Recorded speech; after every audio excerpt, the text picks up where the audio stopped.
Guys, if Hifumi isn't dead, I don't know what I'm gonna do. Cause oh my god. Okay, let's get into it. It's only been broadcast when there's 3 or more people find a dead body for the first time. But the broadcast was only played once. That didn't answer our question, man. We're asking if you're a lazy bum. Yo, get him, hero. No, actually, that was plenty. Byakuya knows, dude. Hifumi's not dead. Huh? He said it's only broadcast when a body is discovered for the first time, which means... Oh, wait, what? What?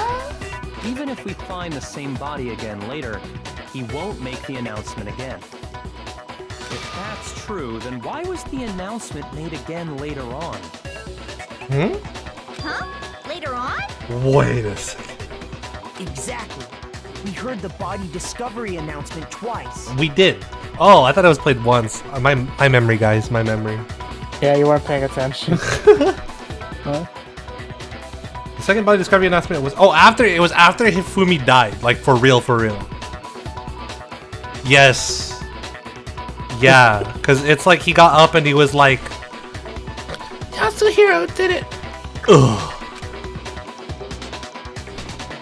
The first time it played was when we found each body in the nurse's office and the equipment room, and the second time was when just after Hifumi came back to life. What? Really? Shoot. What? Was it the second body discovery announcement? The second one when both bodies were rediscovered when Toko was unconscious? Oh, this one. I got it.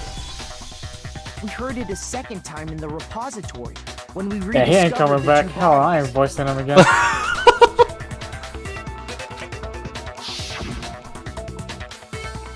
Ding dong, ding dong. Amaro. Oh, it is you. A body has been discovered. After a certain amount of time, which you may use however you like, the class trial will begin. That means someone who saw it. Oh, I see. So the killer would have already saw it. Didn't seem weird at the time, but it contradicts what Monokuma just told us, doesn't it? Exactly. If we were actually rediscovering both bodies, the announcement shouldn't have played. And in reality, when the 2 dead bodies were rediscovered, one of them was actually being discovered for the first time. What? So, when we found Hifumi the first time in the nurse's office, he wasn't actually dead yet. Yes, I'll follow that. Meaning, he wasn't actually found dead until we came upon him in the repository. Yes. And that's just part of it. There's one other thing that leads me to believe he was still alive in the nurse's office. Oh, I know! Because he was super good at playing dead! Bada bing, bada boom! Thank you, Genocide Jill. That is the worst logic I have ever heard. Mr. Worldwide. Yo, she laughing though. But honestly, I do not think there's anything that can prove he was still alive. Okay then, let's take another look at the events surrounding the discovery of his body. Then it should become clear whether he was really alive or not. This whole thing is pointless. There has to be proof that shows Hifumi was still alive. I have to find it to show it to everyone. That lagged. I thought that was just me. Ooh. Fuck. Well, here's one thing we do know. What are our options? The first time we found Hifumi's body, and then, while me and Celeste were in the back, his body disappeared. Oops. And the next time we saw his body, it was in the repository. But when you compare his body before being moved and his body after being moved, other than the change in how it was positioned, there was no notable difference. Then, was he really still alive? Of course not. It is in... Glasses. Yeah, they were clean. Got it. Noticeable difference right there. Contradiction. The first time we found him And then, his body disappeared. And the next time it was in. But when you compare his body before being moved, other than the change in how it was positioned... Oh wait, it was after the next line, wasn't it? Fuck.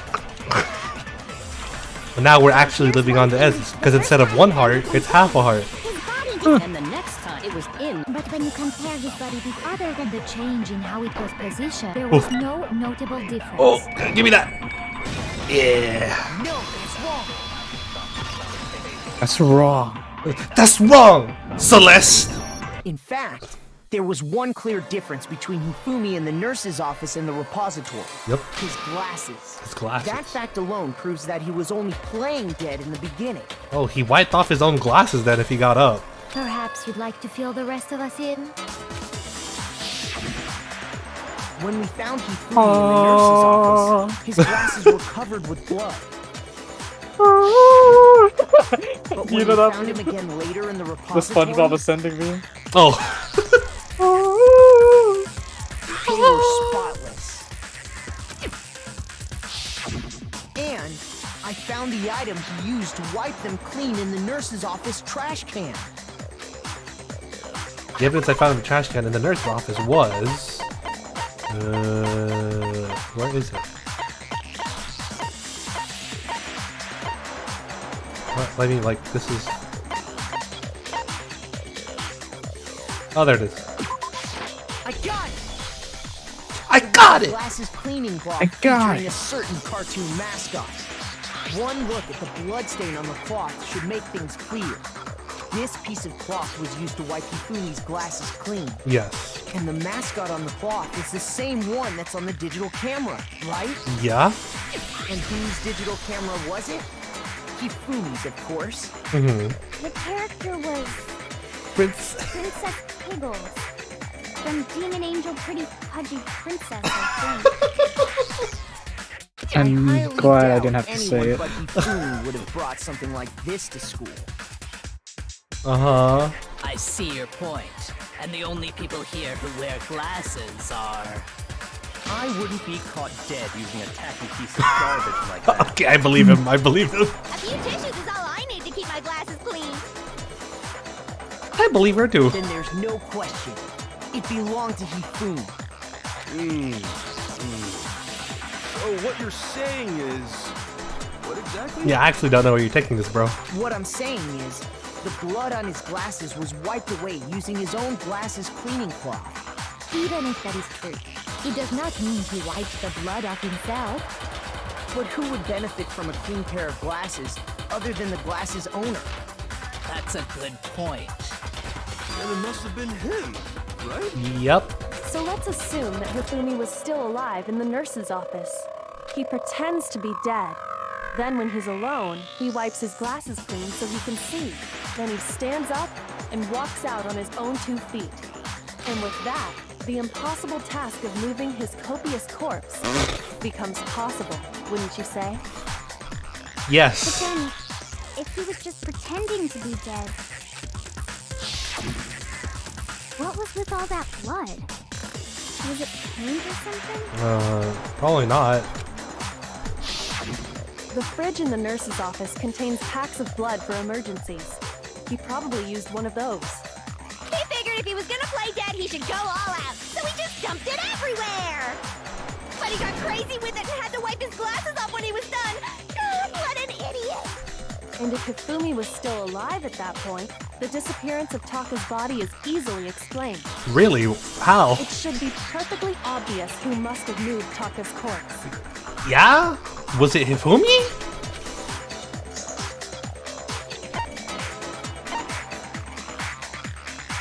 I got it! It could only have been Hifumi. What? What? While we were all gathered in the nurse's office, he went to the equipment room and took Taka's body. Why did he do that? That also explains how the door to the repository got locked. The door was locked? Well, after the bodies disappeared, we all went looking for them, right?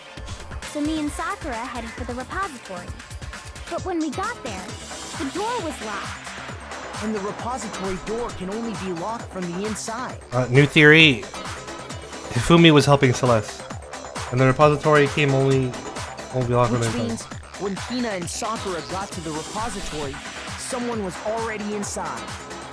And it could only have been Hifumi, who just finished stashing Taka's body there. Uh-huh. He convinced us all he was dead, and when he saw his chance, he dragged Taka's body to the repository. So, Hifumi wasn't just another victim in this case. He was one of the assailants. And then he got killed. But that means he took part in the murders. Oh my god, it's Celeste! I just can't He believe wouldn't be an assailant for anyone else. If you're having trouble, would you like me to show you one more piece of evidence? Yeah, look at that smirk on her face. Yeah, you go, Kyoko. Yeah, that's her face when what's it called? She knows she's right. Oh, absolutely. The single biggest fact pointing to his involvement has yet to be revealed. Yeah, what is it then, Kyoko? You're gonna make me do it, aren't you? You know what I'm talking about, Yeah. right, Makoto? The item he took off of Taka's lifeless body? The thing that Hifumi stole from Taka? Could it be? Oh, yes, the paper. This. I think Hifumi stole from Taka was the note Hifumi had. I got it! You're talking about the note Hifumi had hidden away, aren't you? hidden note? That's right. We found it stuffed in his pants. What? In his... Why is Eric like, bro? It's not stuffed in his underwear. It's a pocket. Yes, his pants. Yes, Hey, his pants. forget about the pants for now. Take a look at what the note says. I found a hole maybe we can use to escape. Monokuma can't find out, so don't tell anyone else for now. Let's meet in the equipment room at 6 a.m. That's the note I was telling you about. The one that told me where to go. That's not your note, hero. Huh? Wait, this one's a little different. In my note it said, Monokuma can't find out, so don't tell anyone else for now. Let's meet in the rec room at 1 a.m. I see. Then this note isn't the same one Hiro got. It's not the same? In other words, the killer got in touch with another person besides Hiro. It's an accomplice thing. And that person could only have been... Oh, fuck me. I got it! I got it. That's right! Taka! The killer used this note to draw out Taka and murder him. Hello? Over here! Objection! Objection! Oh, what? Jill, you got something to say? I don't really understand what's going on, but Hifumi had that letter, right? So whoever wrote it wasn't drawing out TikTok, they were drawing out Hubby! So, Taka... Oh, they were drawing out Hifumi. Oh. Just to be clear, Yeah. TikTok is Taka and Huffy is Hifumi, right? Ugh, yes! Why must you ruin it every time? Her tongue. Man, Genocide Jack is seriously scary, but still, I can't let her get to me.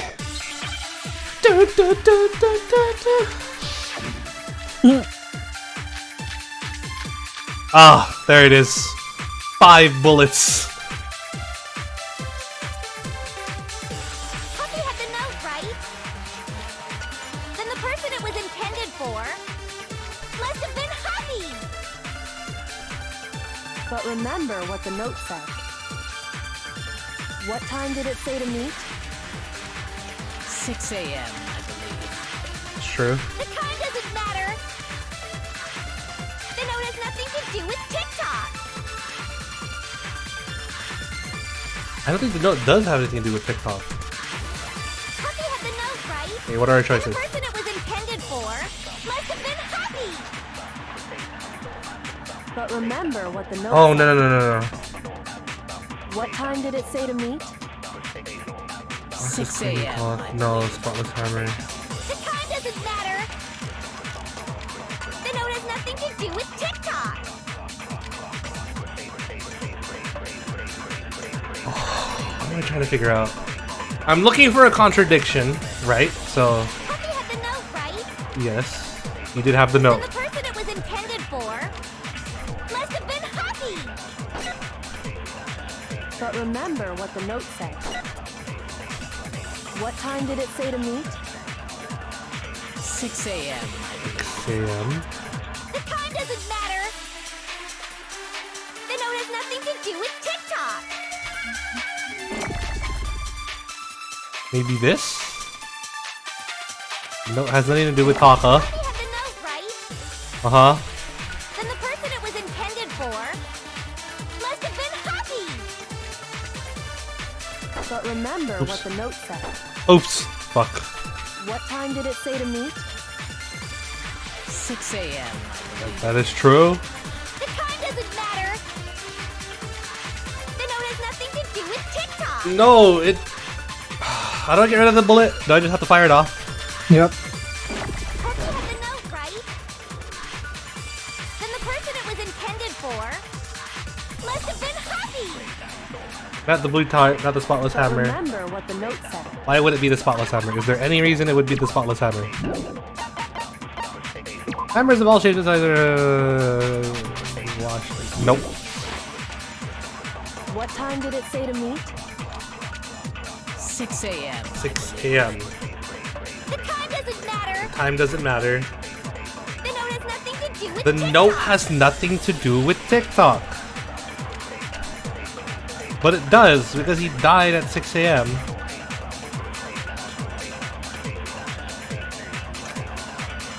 Puppy had the note, right? Oh, right here. Then the Right. person it was intended for must have been Happy. But remember Okay, it's what the TikTok note one. What time did it? 6 a.m. The time doesn't matter. The note has nothing to do with TikTok. Out of my way. I'm out here critically thinking. You know what? Let's fucking go. No. We out there here, or you out absolutely here? is a connection. I'm just sitting here eating popcorn in the background with Monokuma. Let's go. There is absolutely a connection. What the hell are you talking about? Whoa, what the fuck? She rapping at me. The note said to meet at 6 a.m., which is the same time Taka was murdered. We've already proven that using his wristwatch. Yes. But there's more. Look where the note says to meet. The equipment room, right? Which is where Taka was killed. I see. Yep. So, Taka was murdered at both the time and place written in the note. Yes. I think that should be plenty to show that this note was definitely meant for Taka. Yeah. Well, when you put it like that. No further objections. She really just did. Okay. Then someone used that note to trick Taka. Just the same as me. The culprit really is a cold-blooded monster. Telling people they found a way out. But if they gave the note to Taka, what was Hifumi doing with He it? took the note because he's working with the killer. Pants, no less. Oh wait, what's up on his pants? I thought it was his pocket. Most likely, Hifumi stole it off Taka's corpse after he died. Yes. He stole it? It was ripped. Where's your proof? Go ahead, show us. Okay, you condescending mother. Proof that Hifumi stole the note from Taka. You want proof? I'll show you proof. I got it! What's up? When I searched Taka's body, I saw that his lifeless hand was gripping a small scrap of paper. If I'm right about this, the sheet of paper this piece came from is... I knew it! It fits perfectly. with the note we found hidden on Hifumi. Then Taka's scrap and Hifumi's note. Yup, they're from the same piece of paper. Hifumi had the note meant for Taka, while Taka's corpse still grasped a small piece of that note.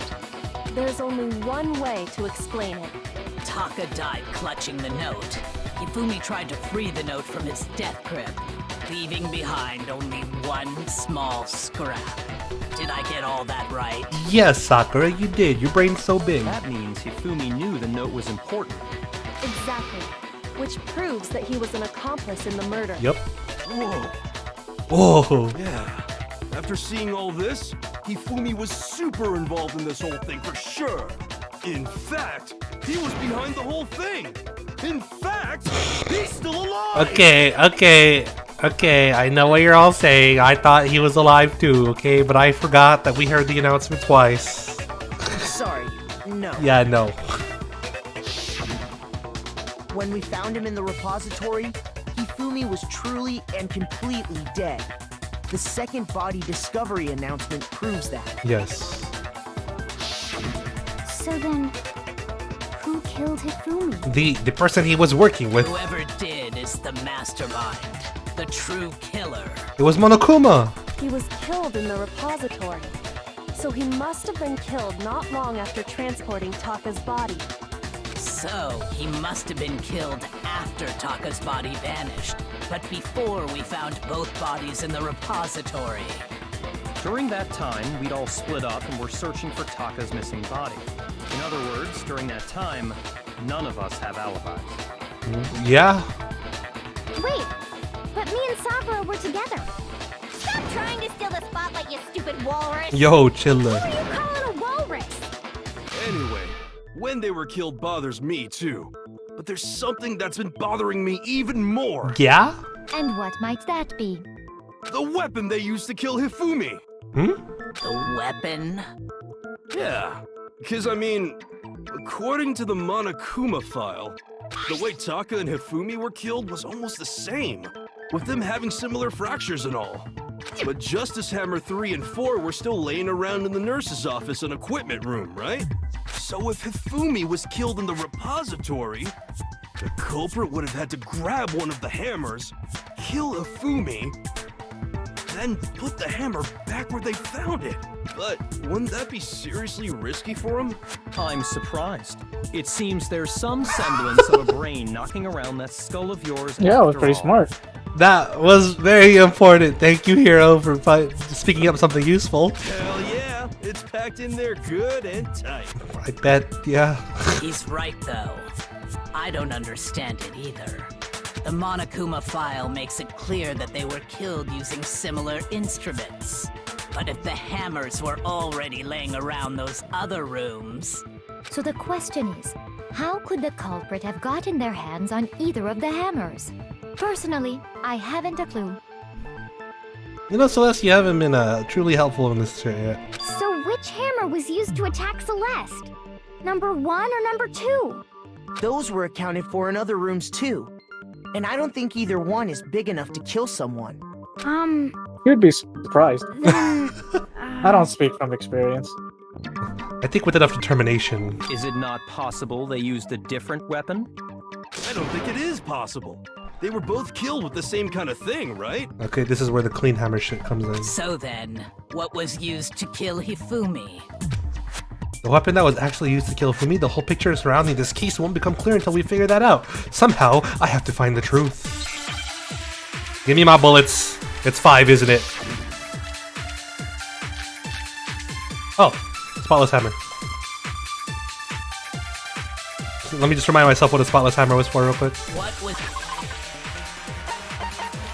Hammers are all shaped and sizes were found in the repository. One of them was found wet. Oh. What was used to kill Was Hifumi? it Justice Hammer 3? Maybe Justice Hammer 4? Well, whatever it was, there's one thing we have to figure out.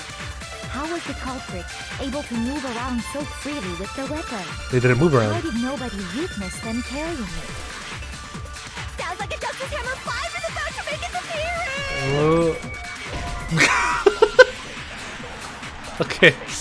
I thought that would have been funny if that was it, okay? What was used? Was it just maybe Justice? Well, there's one. How was the culprit? How did nobody... Sounds like a Justice Hammer 5 is about to make it! Check out murdergear.com/hammertime for more info! Uh-huh. Well, one thing seems pretty clear. The murder weapon had to be one of the Justice Hammers. There it is. Yep. No, what? Let's go! The murder Spotless weapon hammer. wasn't a justice hammer at all. They cleaned it. No, it was something completely different. But, seriously? A different weapon? Specifically, a hammer from the repository. The killer could have easily used that to kill Hifumi. Now, all the hammers in the repository were covered in flecks of grit and debris. But for some reason, one of them had been scrubbed clean. Huh? And the reason it had been scrubbed clean was most likely because it was used to commit murder.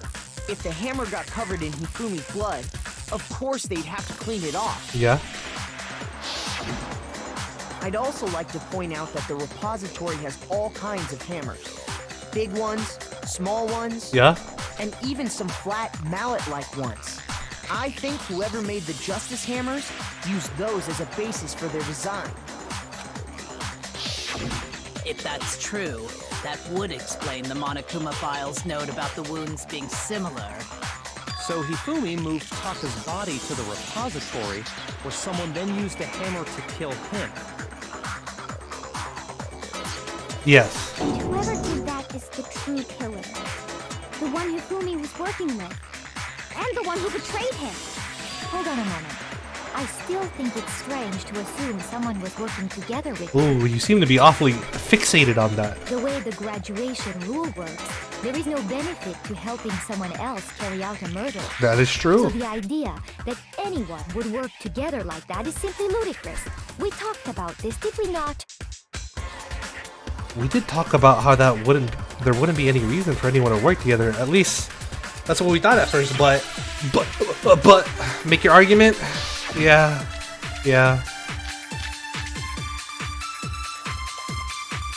Oh, I'm using someone's words against. Okay. Based on the rules that have been laid out for us, even if more than one person is complicit in the murder, only the one who actually carried out the act can graduate and survive. Yes. Assuming the rule holds true, it is simply impossible that two people work together on this. That is how the rule was explained to us. But that only really applies if there's one murder, right? In this case, however, there were two murders.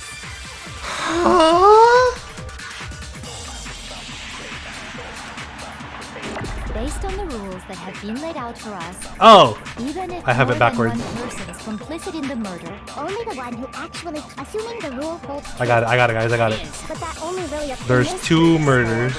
There were two murders. So it's not impossible. Based on the rules that have been, even if more than one, only the one who actually carried, assuming the rule holds true. Got him. Let's go. Let's go. Since there were two murders, it's at least plausible that more than one person was involved. Correct. What do you mean? Is mayonnaise in the correct? There's only been one I don't murder, think that was the then line. yes, The That- it idea wasn't of the an line. accomplice isn't really worth considering. Naturally, if only one person can be saved per murder, an accomplice has no risk versus reward benefit. True. Risk versus reward benefit? Uh-oh. The payoff for working together. The reward that balances out the risk of taking part in the scheme. There's no point in being someone's accomplice if there's no benefit to you. True. However, if there were some potential mutual reward for the risk, then cooperation Oh becomes man, possible. what did Celeste say to Hifumi? You're saying that two people could act as each other's accomplices to commit two separate murders. Oh. I think that's what the true killer told Hifumi. They would each have an accomplice for their crime. And based on the case's events, Hifumi would have been the first one to act, murdering Taka. They made him carry out the first murder so he couldn't back out of helping them later on. So in this case, there wasn't one single person committing multiple murders. Instead, each person killed someone, creating two separate incidents.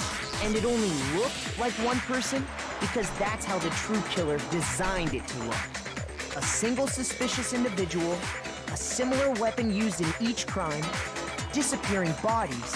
By creating one seamless set of circumstances, they made it look like one person was behind it all. The mastermind picked their target and managed to convince him to go along with their plan. And then, to avoid the no accomplices rule, they simply killed their accomplice. Oh. Which, if true, means that betraying Hifumi was part of the plan from the very beginning. That's just awful. How could anyone be so cruel?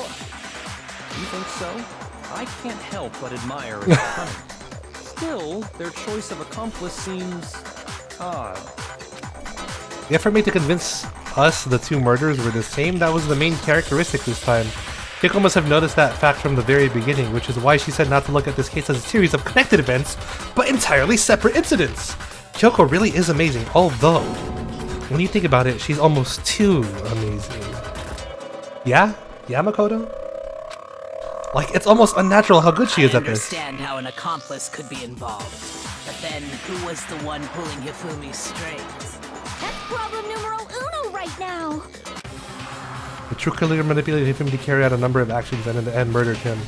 In the debates up till now, the way the case has unfolded, when you consider all that, there's really only one person who seems to fit. Hey yo, stop right there. Stop right there. Next time on Astral Revengers. We'll see you guys next time!